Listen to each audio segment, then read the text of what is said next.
The value is not in your success. If you are in the pursuit of getting and being better every single day, you will not find what you are looking for with success. That is not where the growth happens. That only happens from the mistake, the mess up, the failure.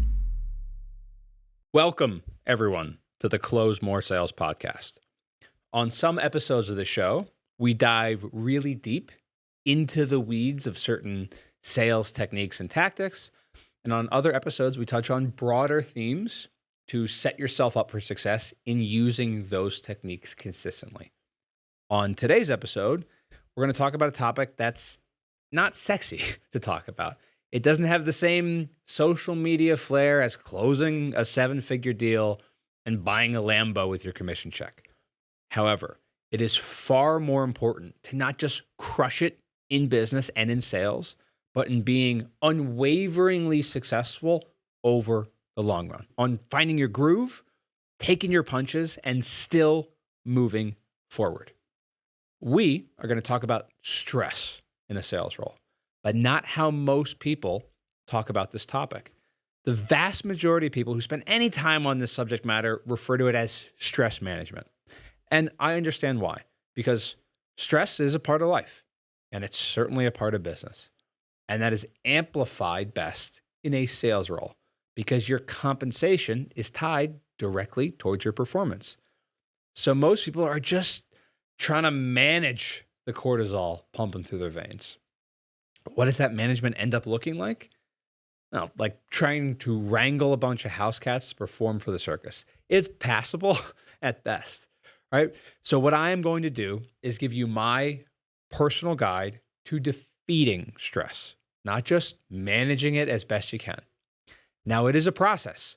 You cannot defeat your stress overnight, but I will pat you on the shoulder like a trusted friend, and I will hand you my guide. Our purpose here is to empower sales professionals and entrepreneurs to push themselves to grow, achieve unimaginable success without burning out, and ultimately transform their lives. I'm Ian Ross, and I am obsessed with all things sales, and I work with teams across the country to make more money by asking better questions. The most proven path to achieving financial freedom is maximizing your earning potential, and a sales role is the lowest barrier with the highest possible ceiling for entry onto that path. Anyone can become a killer salesperson with the right techniques, mindset, and consistency. And everything we cover on this podcast is geared towards one thing, helping you close more sales so that you can live the life you want. This is a newer podcast, so we're in the growth stage right now. If you get any value from this episode today, follow and subscribe. Let us know either in the comments on YouTube or in a review where you listen to podcasts, and tell us what it is you got out of the show. I expect many of you will come back and watch or listen to this episode more than once when you're going through something stressful. All I ask is that if you've come back to listen to this episode again, you spread the word and you share it with someone you know who also deals with constant stress and could benefit from using the tools we're going to talk about today and changing their perspective. Here's the thing. If you have conversations where how well you speak determines how much money you can make, you are in a sales role. And if you'd like to get better at what you do, text CLOSE to 33777. That's CLOSE to 33777. And we will see if we can help you out along that process. For the first segment here, I want to talk about understanding stress within sales and what I mean by that. In the world of sales, stress it's not just a buzzword, right? This is a daily reality. It's the shadow on your shoulder at the end of the month or a quarter, at the end of the year for some roles, and it's a demon in the closet of your bedroom at night. We all know it. Heck, half of the memes that I repost on my Instagram, Vivid Selling on Instagram, half of them are about how insanely stressed out salespeople are.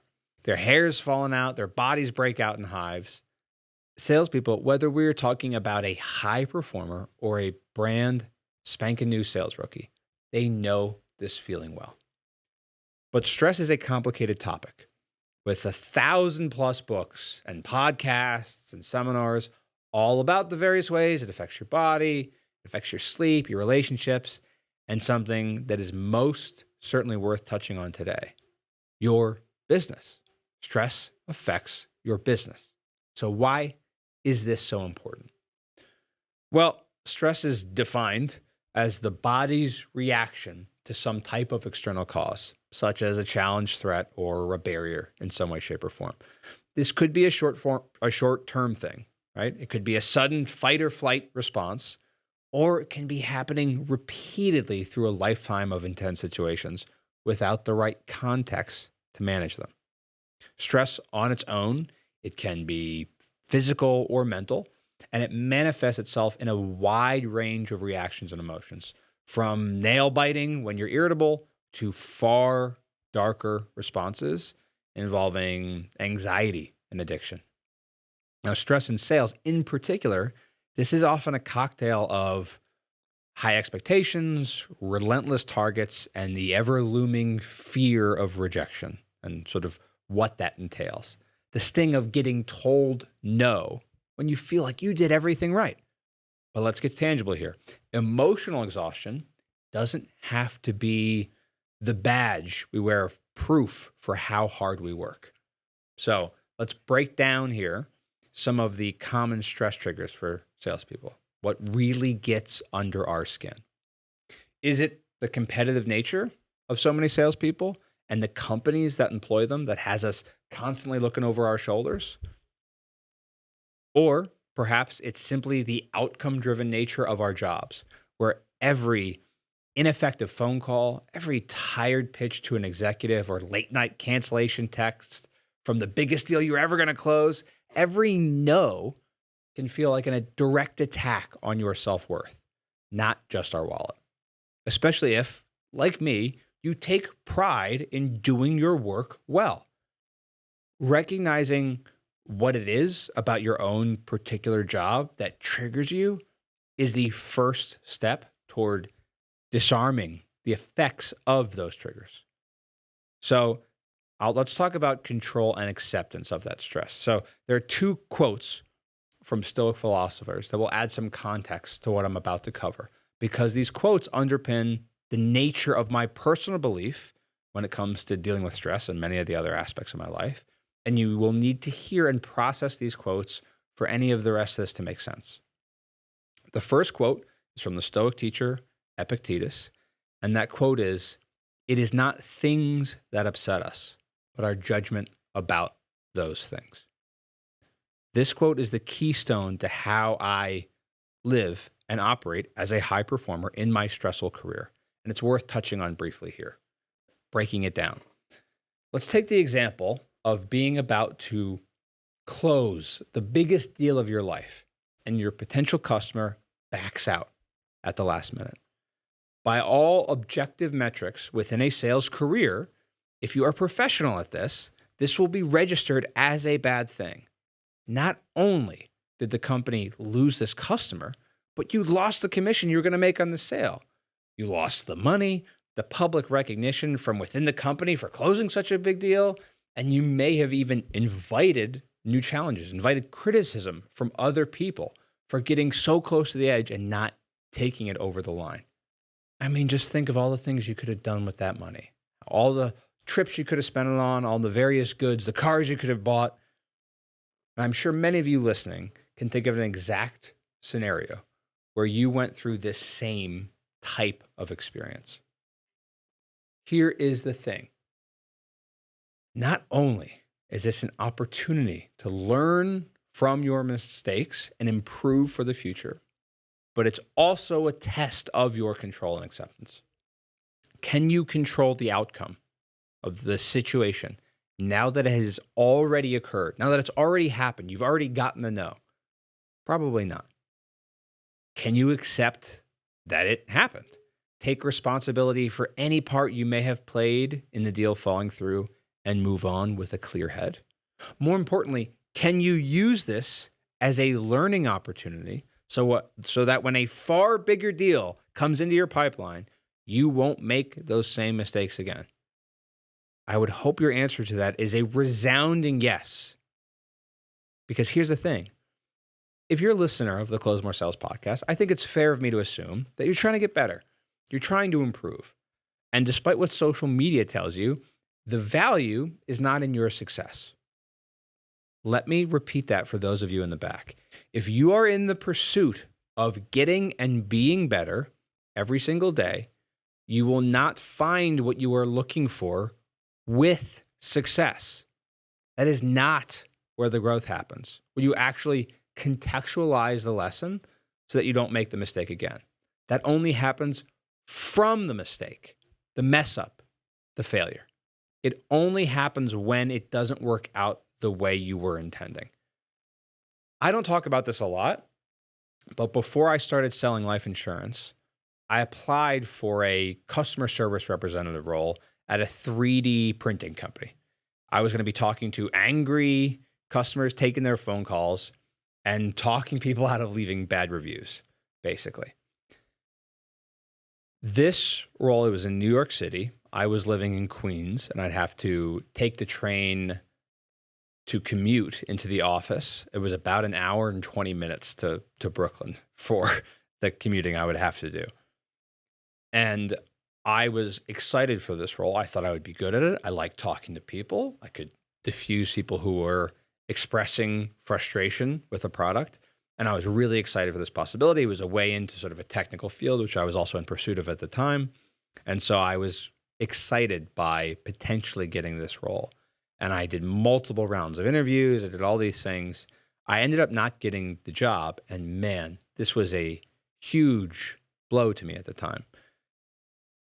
In hindsight, this job was going to be paying me $40,000 a year to be commuting realistically. If you count time on feet, walking to the train, getting on the train, getting off the train, walking from the train to the office, you count all that, I'd be commuting probably about 3 hours a day. I'd be paid $40,000 a year to take customer phone calls. And this was a customer support role. This was not a sales role. Why is that important? I hadn't worked in sales yet. So would I have been good at this job? I bet I would have been. Taking phone calls and calming people down and getting them to not want to leave a review and solving their problems. It's kind of what I do in sales anyway, but I would have been paid a set salary for this process. And when I did not get this role, man, I was so upset. I was devastated because this seemed like the perfect entry-level role. I would have started down a customer support path. I probably would have been promoted within that company. I would have been maybe making at this stage 80, 90,000 a year, maybe 120. That would have been great on just taking phone calls, just getting paid a salary, not getting paid for my work in terms of the results I was getting consistently, because you're paid a salary in customer support. You're not paid a commission. The very nature of me getting rejected from that role was probably one of the best things that could have happened for me in the span of my life. Over a longer time horizon, I then got into sales. So over a longer time horizon, that means that was one of the best things that could have happened to me. This is an example that I'm sure many of you can have in your life, where I started to think, okay, how many times am I going to experience this order of events? Where I thought that something was a negative event, but on a longer time horizon, it turned out to be the best thing for me. How many times am I going to go through this where someone broke up with me, someone gave me a piece of criticism, someone demoted me, fired me, whatever it is, where I went through something negative that feels like, how could this happen to me? How unfair. But it turned out to be for the best. How many times am I going to go through that and experience those negative emotions before, when I'm experiencing that negative challenge, I can decide, I can choose to go, wait a second, this doesn't feel like it's good right now. This is objectively a metric that feels like it's bad. But maybe on a longer time horizon that I can't see yet because I'm in the moment. I'm in the negative thing happening to me right now. In that longer time frame that I cannot yet see this will be the best thing for me. I got rejected this way. This fell apart. I got sick because of this, and now I had to change my life. Whatever the thing is, this has happened over and over again in my life. Why don't I take this intentional choice right now to go, this will eventually be for the best, even though I'm still in it and it feels negative. This is something you can decide to do as well. So I went through that same experience with this role. My gosh, I remember going through those multiple rounds and being like, I can't wait to get started in this career. Not getting hired turned out to be the best possible thing for me because now I got into sales, which is taken over every aspect of my life and everything I obsess over. That principle can be applied to different aspects of jobs I worked at before. I worked at a job where, if they'd only made this consideration for me and adjusted the territory, I'd still be there. Well, if I'd still be at that job, I wouldn't be where I am right now doing what I'm doing right now. I wouldn't be on that same next path from here to the next thing. Like that happens over and over again. I get to decide, hey, this feels negative right now. Why don't I treat it like I'm already out of the valley and on the top of the mountain when I'm in the valley? I can decide that because I'm already doing the things that I know will lead me towards climbing that mountain. I get to decide to do that. So that's a key point here that underlines much of what how I think about the challenges that I go through. And in a key point there as well, as it applies to stress, is identifying what is within our power. What do I have control over? Knowing the difference between what we can control and what we can't. This is like finding a map when you're in uncharted territory because it guides our focus, our energy, and ultimately our peace of mind. There are things that we can do as individuals to set ourselves up for success. Being proactive and taking responsibility for an outcome is probably my single most prescribed mindset for the salespeople within our community and reaching out to me asking for advice on this very topic. However, the risk here is if I tell you to focus on what you control and not worry about what you can't control, the risk within that is taking this to an extreme where you then stop taking personal responsibility for what was in your control. So an example that's been used by Stoics in the past for millennia plus is to imagine an archer shooting an arrow. If you are a professional archer and you're shooting an arrow, you are in complete control of everything you're doing with your hands before the release of that arrow. When you let go, the arrow is now shot off, it's out of your bow. In the time between when that arrow has left your bow and when it goes to the target, it is now outside of your control. This feels like a weird way to differentiate what's in control and what isn't if you're unfamiliar with this idea. But you can relate the same idea as a sales professional. What you were doing on a day-to-day basis, setting up your activity, your tonality in a conversation, the types of questions you ask. Did I ask a question that raised sales resistance instead of lowering it? That's all stuff within your control. But the aspects of when the arrow is out of the bow, what's going on in the marketplace, the budget of that particular prospect, what happened to them, their past traumas and experiences that makes their guard higher than the average bear, all those things are outside of your control. You want to focus on what you are actively doing and do your very best to be as good at that as is humanly possible. But the sales professional who understands this entirely accepts when something is out of their control, when something changed unrelated to the activity that salesperson did, to their skills, to their ability, that still did not get them the sale. And fostering acceptance of this, fostering sales outcomes and accepting those, it's not about resignation when things didn't work out or choosing to get better in the future. This is about resilience. It's about outlasting and overcoming. I'll paint a picture here that will help illustrate this idea. Imagine you're planning a perfect Sunday picnic with the whole family and it's in June. The forecast is 80 degrees, which means you're not here in Phoenix if it's in June. It's partly cloudy. Everything is set to be straight out of a Norman Rockwell painting. You are expected to be hearing the The birds chirping, this is your expectation. You're going to feel the sun on your face for this idyllic day. Right as you pull up to your perfect picnic spot, you're getting ready, a massive storm breaks out and it starts pelting rain. Instead of shaking your fist at the sky and being furious about what happened to you for hating your bad luck, why is it always me who has such bad luck?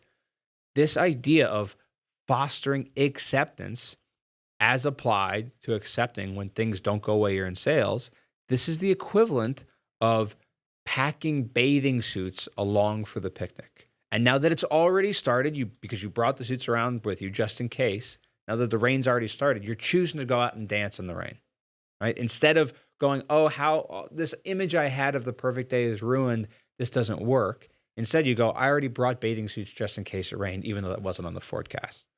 You get to decide if you want to make this a negative circumstance. Your perfect picnic ruined by the rain, the attack from the heavens on you personally, or as something you were prepared for all along. And now you get to have a far more memorable experience with your family instead of running around on a grassy hill in the rain when you had planned to sit in the sun. And those are the stories your family likes to tell anyway. I'm getting excited talking about this. Think about this, right? Like, what's inherently more interesting to hear about? Imagine talking to someone, they're going to tell you the story. The first line of their story is either we went on a vacation to Thailand where we had the best time, or it's everything you can possibly imagine went wrong in our 2 weeks of torture in Thailand. What makes for a better memory as a family? Is it the layover where everyone had food poisoning, or how pleasant it was to lounge by the pool? The growth happens in the struggle. That's where the stories we like to tell are in the struggle. We know this inherently not by now, but for some reason, we shut off that part of our brain when it applies to our business. So many entrepreneurs and tech pros, they will read Meditations by Marcus Aurelius and be able to apply that concept of let's say you have a canceled flight at the layover for their vacation. They can apply that attitude, but not have that same attitude when that canceled flight messes up their business meeting or the ability to get to a conference on time. But you can decide as an individual to express gratitude for what is happening to you, the good and the bad, in both your personal and professional day-to-day. This is a conscious choice you can make. If you want to live a successful life of a high-performing top earner, it means you will encounter quite a bit of stress when things outside of your control don't go as planned. Are you going to extend your time horizon and choose to be grateful for it? Or are you going to be bitter? And are you going to whine? The choice is entirely up to you. To get into the next segment on building emotional resilience, especially as it relates to defeating stress in a sales role, I'm going to quote the Stoic philosopher Seneca. We suffer more in imagination than reality. Let me say that again for the people in the back. We suffer more in imagination than reality. The sales profession is not necessarily for the faint-hearted, because to make the type of money that we are all in pursuit of, it demands a resilience that can only be forged in the fires of repeated rejection and failure, of learning your lesson, of getting told no. But here is the good news. Emotional resilience, this isn't a trait we're born with. It's a skill that we develop. I have a little boy at home. I have a son. And at the time of recording this, he's not yet a year old. Shockingly, he's not particularly emotionally resilient right now, nor would I expect him to be. If his mother sneezes too loud, or if I drop my phone, if he can't find a certain toy that he can't even tell us he's looking for, he freaks out and he loses it. I am not saying that the listener of this podcast has the resiliency of a toddler, but I wouldn't expect my son to be stoically resilient any more than I'd expect a salesperson who has not been exposed to the ways of thinking that we go over in this podcast. If you're used to the different way of thinking about improving, about when something goes wrong, it's inherently bad rather than a growth opportunity, I would expect you to not be able to be emotionally resilient either. So let's talk about some techniques now for maintaining your equilibrium as you go through this. Stability emotionally in the face of sales challenges, this is about having a toolkit at your disposal. So there's mindfulness exercises, perspective shifting strategies you can all do. You can look those up online, whatever. Those techniques help you maybe maintain some equilibrium. But how do we develop a resilient mindset as a sales pro? And what exactly did Seneca mean when he says we suffer more in imagination than reality? How can I apply this to me? You're thinking, I'm a salesperson. Like, that's all very philosophical and good, but what about me? How do I actually apply this? The cornerstone of a resilient mindset is not just the understanding that rejection and failure are not reflections of our worth, but part of the process. Because it's certainly true that reframing our experiences, that we can navigate high pressure situations with grace and grit if we are able to do that. The reality is, however, that so many people in sales and business are operating with a lot of emotional baggage, let's say.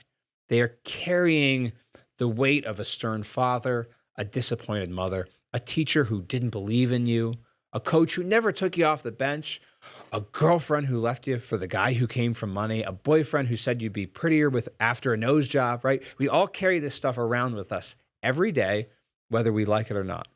And while this is not a therapy session necessarily, it is to say, when you hear no from your prospect, when you have the door slammed on you and the phone hung up, when the business owner lies to your face and tells you he left his wallet at home, we very rarely stop our value judgment about that event on the event itself.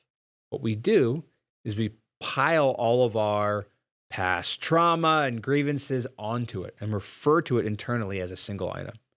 How do I know that you're doing this? Because I used to do it too. And I still have to fight that urge within me to lump the emotions I feel about rejection in the past to the rejection I face as a professional salesperson today. There is no snap of your fingers or magical pill you can take that's truly going to adjust your ability to differentiate between these sensations forever. You might go through a brief perspective shift from some chemical agent, but the framing of your experiences as separate standalone experiences can only come through a consistent process, the long-term framing. Your shaman giving you ayahuasca under the desert stars over a weekend is it's like putting a bandage over a gaping wound. That bandage will eventually get soaked and seep through without the internal work over time of stitching yourself back up. So, what are the strategies for dealing with this type of thing? Am I asking you to go to therapy? No. I go through this in 3 simple steps. When I face a challenge or a rejection, there are 3 steps that I go through and you can go through yourself. The first thing I do if I get told no, if I get some type of spike in my cortisol, I'm feeling stress. How am I supposed to handle this? The first thing I do is I pause for perspective. I take a moment and step back from my immediate emotional response, and I try and assess this event objectively.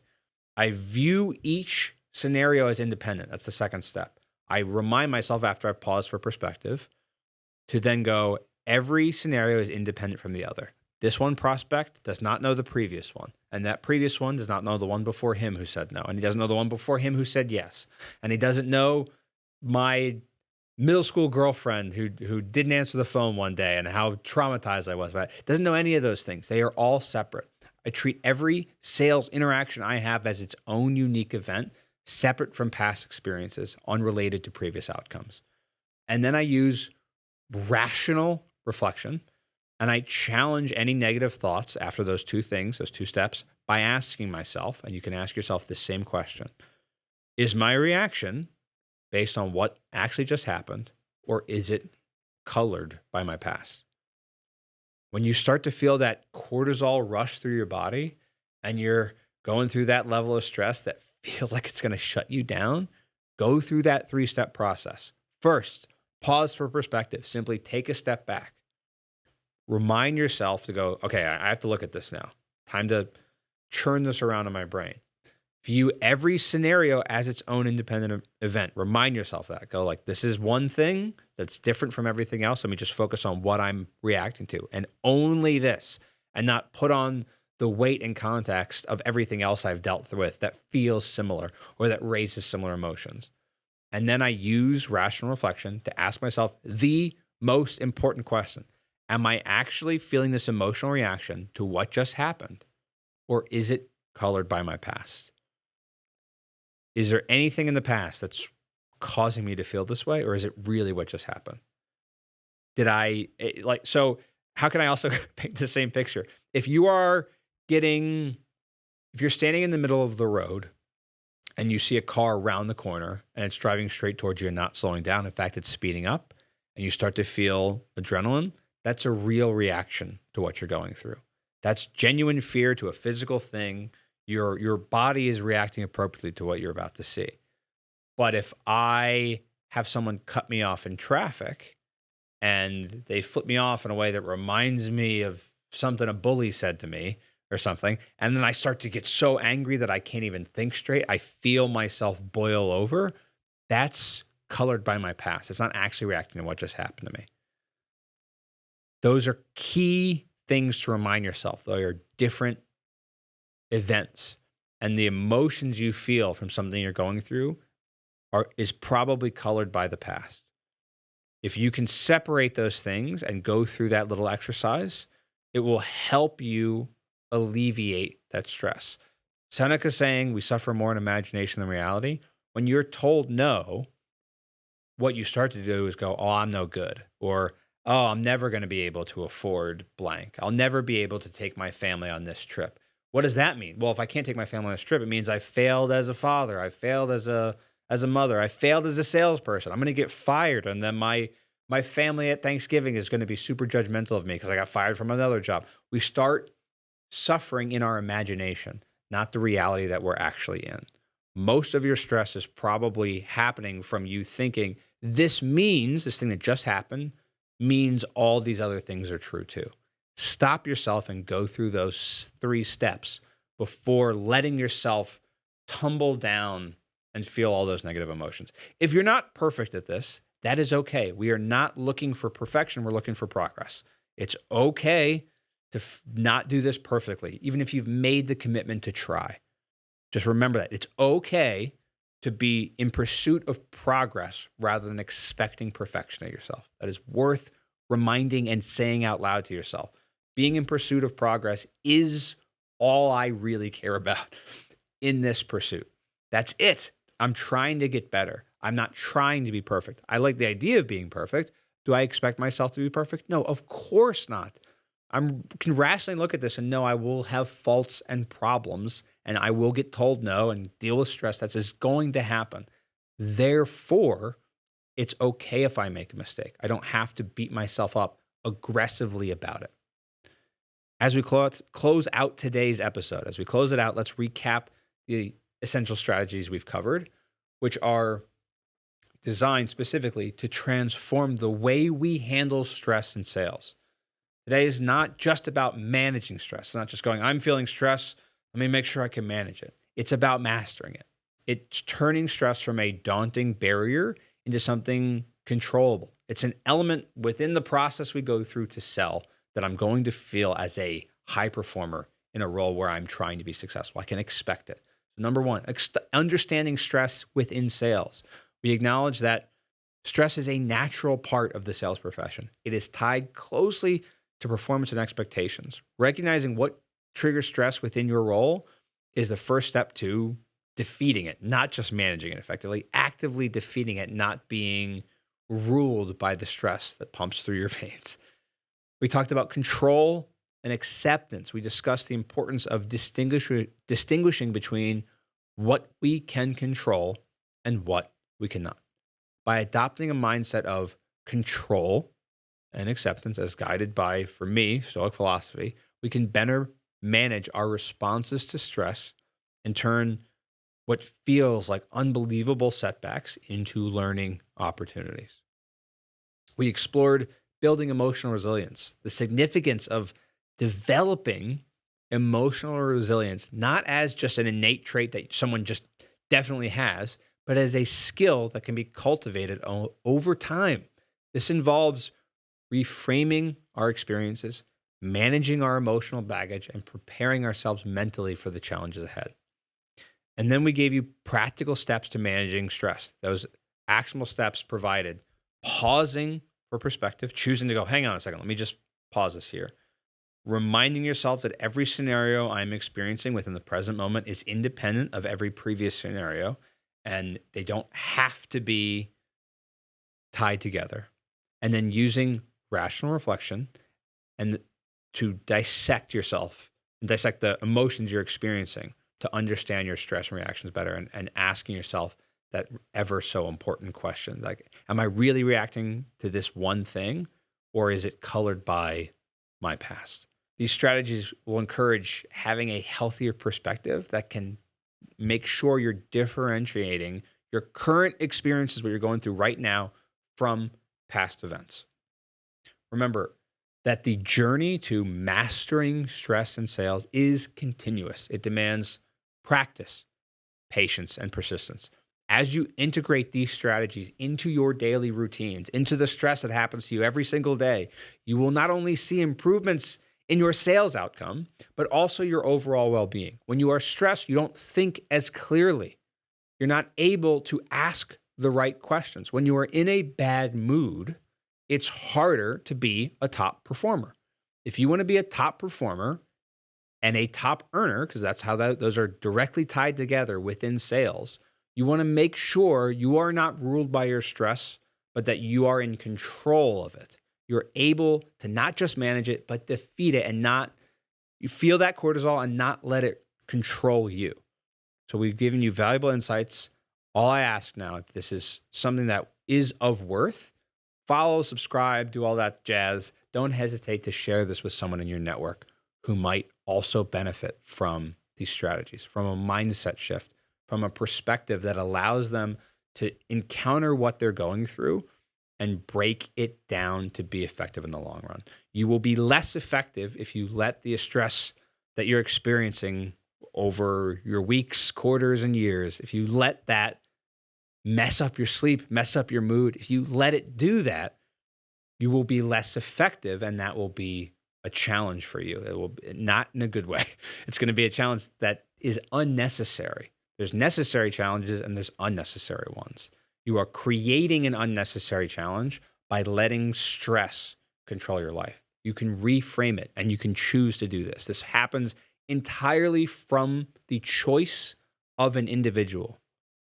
You are an individual. You can choose to reframe the stress you're going through. I'm mad at my boss. I hate my manager. You can choose to reframe that. You have the ability to reframe everything you are going through if you so choose. I'm Ian Ross. This has been the Close More Sales Podcast.